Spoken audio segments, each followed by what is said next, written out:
Thunderstorm warning for Cook County in north central Texas, northwestern Benton County in north central Texas, southeastern Montague County in north central Texas, northern Wise County in north central Texas, until 6 p.m.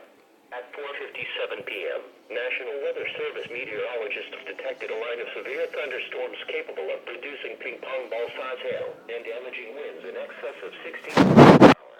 These storms were located along a line extending from 15 miles north of Lindsay to 4 miles northwest of Decatur, moving northeast at 40 miles per hour.